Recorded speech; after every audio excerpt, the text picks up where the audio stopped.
A história de O Rei Leão nos apresenta uma jornada de redenção e o triunfo do bem sobre o mal.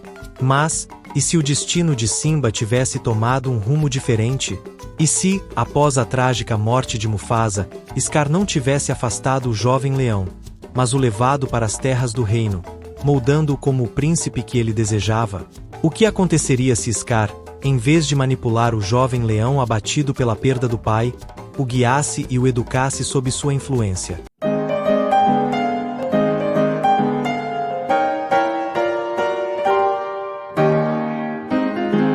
Olhando para o Rei Leão, fica claro que Scar teve um poder inegável sobre Simba naquele momento crucial. O jovem leão, devastado pela perda de seu pai, estava vulnerável e fácil de manipular. Mas e se, em vez de o afastar, Scar tivesse acolhido Simba em seu momento mais frágil, oferecendo-lhe consolo e uma aparente segurança? Em vez de se juntar a Timão e Pumba na selva, Simba poderia ter sido levado de volta para Pride Rock, acreditando que Scar era seu salvador, seu novo pai. Scar, com sua habilidade de manipular, poderia ter se apresentado como a única esperança de Simba, a única figura capaz de guiá-lo no futuro incerto que se apresentava. Simba, meu querido sobrinho, a culpa da morte de seu pai não é sua. Eu sei que você está perdido, que precisa de alguém para te guiar. Eu estou aqui para te ajudar. Volte para Pride Rock, e eu te mostrarei o caminho. Talvez Scar tivesse convencido Simba de que, para retornar à sua verdadeira casa, precisaria se submeter a ele, a única figura capaz de protegê-lo. Simba, carente de amor e orientação, poderia ter se apegado à figura de Scar, acreditando que ele era o único que realmente se importava com ele. Com o tempo, Scar poderia ter moldado as crenças de Simba, distorcendo a lei do ciclo da vida e introduzindo novas perspectivas para manipulá-lo. Ele poderia ter questionado a superioridade dos leões sobre as hienas, criando em Simba a dúvida e a necessidade de uma justiça mais equilibrada. Por que os leões podem caçar e as hienas não? É justo que apenas alguns tenham o privilégio de se alimentar?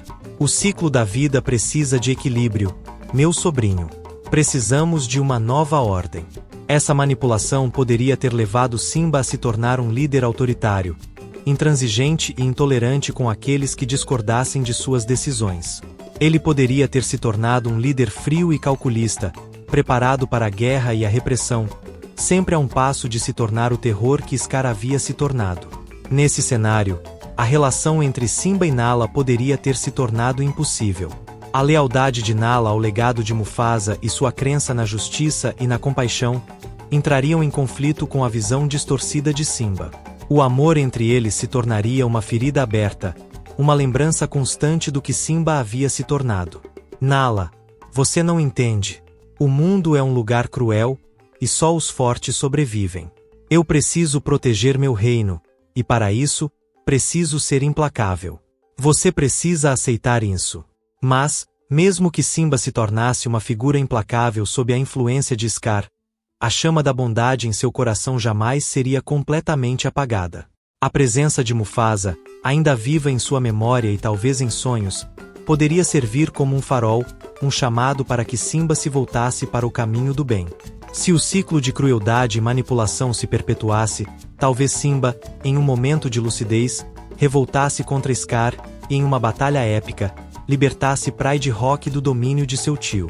Mas, nesse caminho, Simba se tornaria uma versão distorcida de si mesmo, um líder frio e calculista, uma sombra do rei que ele poderia ter sido. A história de Simba sob o domínio de Scar nos mostra que a influência negativa pode corromper mesmo os corações mais puros. No entanto, a esperança reside na capacidade de reencontrar o caminho do bem, mesmo após ter sido desviado por um caminho tortuoso. E, quem sabe, a figura de Mufasa, como um guia espiritual, poderia conduzir Simba de volta à luz, ainda que com cicatrizes profundas e um coração partido.